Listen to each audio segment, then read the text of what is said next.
Right, welcome back to Celtic Fans TV. It's time for the post-match pint here from the Corinthian in Glasgow. We'll try and keep this one short and sweet tonight, Ryan, because there's only so much you can talk about after that game. We've just watched Celtic beat St Mirren 2-0. If there's one word for that win tonight, Ryan, it's routine. Absolutely routine. I think in the first 5 minutes, Callum McGregor had 3 shots, well, albeit not on target, but 3 shots, and you thought, I actually said to the boy sitting next to me, looks like it's going to be wave after wave, and that's what we got the impression of in the first 5 minutes.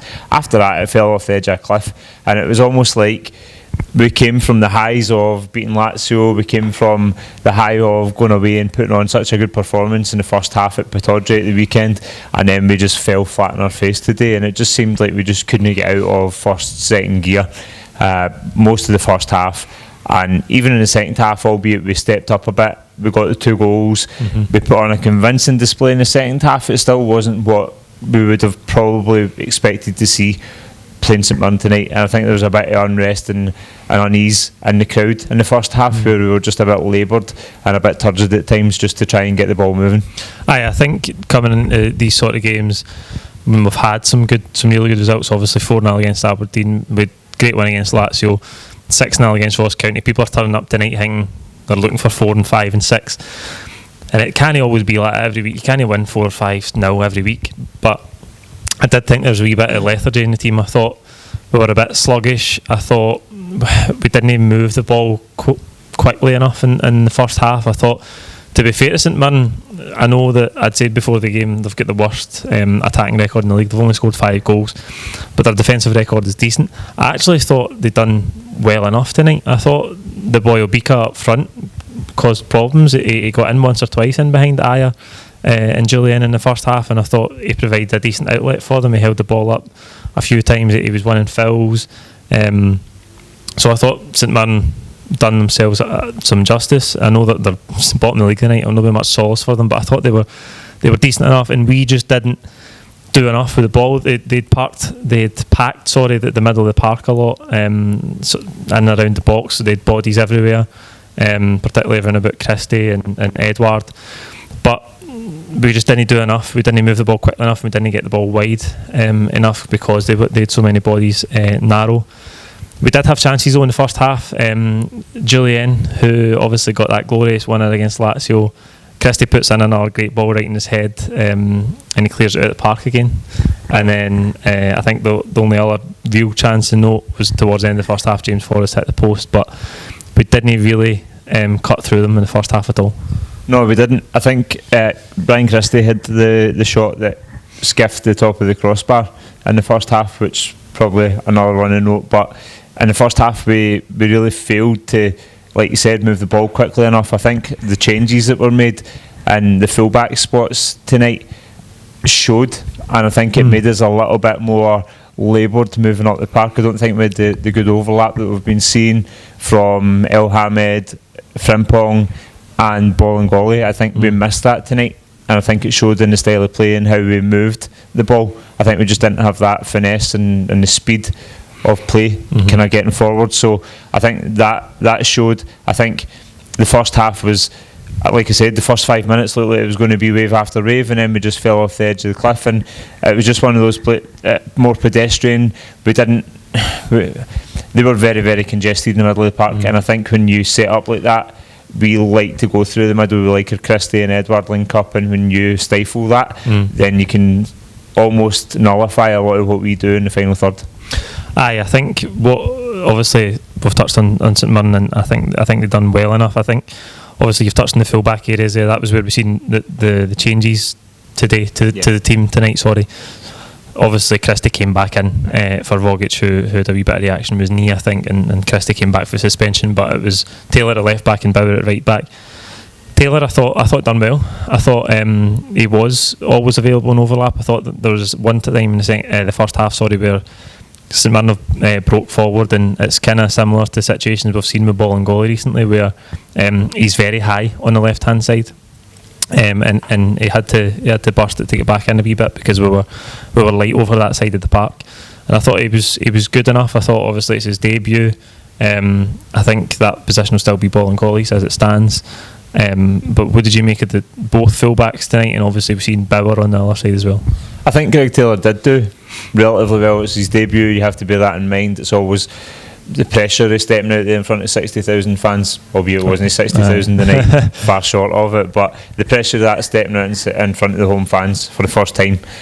He did relatively well. I think he's smaller than Bolly. I think he probably lacks pace for that reason alone, and maybe doesn't have the stature that Bolly does, so I think he's still the number one left back without question, but he did himself no harm in the run out that he had tonight. Good debut.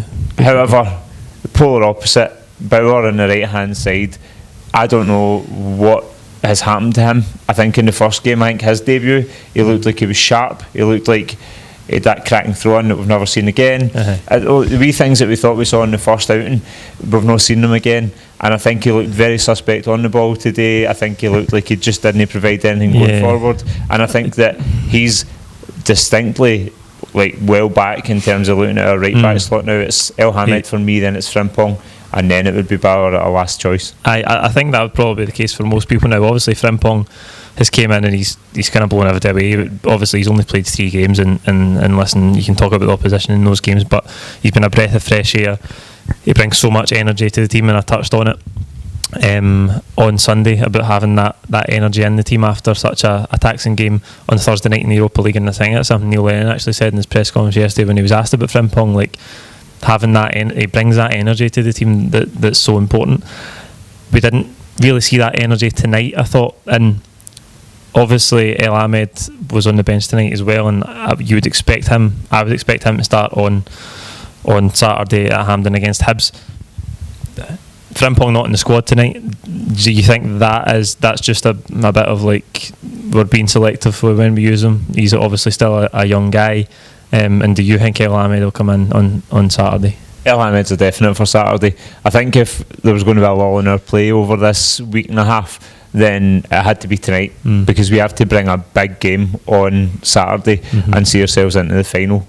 I think Elyounoussi is first choice because his experience, what he's shown, and you just touched on it there. Frimpong's had 3 first team outings, 3 full professional games in his career. So do you put someone in to such a pivotal game in our season that we can start to push forward again for honours, and that has to happen on Saturday? Elyounoussi comes back in there every day for me, and I think that he is the first choice right back. Back to the game tonight though, second half we looked a little bit more urgency about, as obviously we've seen that before. Even if you go back to the Ross County game, it was 6-0 obviously. We did have a lot of chances in that first half. It was only 1-0. We came out and blitzed the second half. Not quite a blitz tonight in the second half, but we did up the tempo. We got the goals, and we really could have had more in the second half as well. Yep, Edward was very unfortunate, and he was the reason for the opener, the breakthrough. Yep. And very unfortunate to clip the inside the post and come back across the goal, and it was a bit of a scrimmage, and I think Christie just fresh air shot. Like it bounced up and hit my face or something, and then Elyounoussi knocked it in. And really good to get that goal. That goal kind of opened up a wee bit and gave us a wee bit of intensity going forward, and then the second one just killed the game, and that was it. We knew it was over and done with. 2 goals was going to be enough, and I think the intensity dropped off again. But amazing to see James get his goal. Good to hear the song getting sung for James of the night, a song for James Forrest. It's only took us 10 years. So Jamesy had a song tonight. Jamesy scored tonight. He signed a new 4-year deal today. Icing on the cake for the wee man, and great to see him out there and banging the ball back in it. I thought obviously once we get the second goal, that was when there was a wee bit of energy in the crowd, back in the crowd as well. And I think we were looking again to come back to people wanting to see 4 and 5 and 6. Even with the way it stands now, we know this goal difference has been paid particular attention to just now, although I don't think it'll be like that in the long run. You were looking for, can we kick on now and can we get 3 and 4, and like as I say, we had chances. Julian had another great chance in the second half as well. It was kind of knee height, and he kind of sclaffed it and up into the air in a volley. Edward had a great chance as well where Forrest has cut it back for him, and it's basically an open goal because the keeper's been taken out of the game, and Rosette sat up for him, and I don't know, he just blazed it over the bar. It wasn't Edward's best night, but we'll forgive him for that because he's been so good recently. On to Saturday then, what changes? We've obviously touched on Elyounoussi there. You'd expect Bolingoli to come back in. Other than that, the team from tonight? For me, I think Scott Brown doesn't go down and sit down easy. And when you see Scott Brown sitting down and having That was to a come worry, off, actually. I forgot about that. having to come off the park, you've got to think that there's something underlying there. There's a problem that he can't carry on.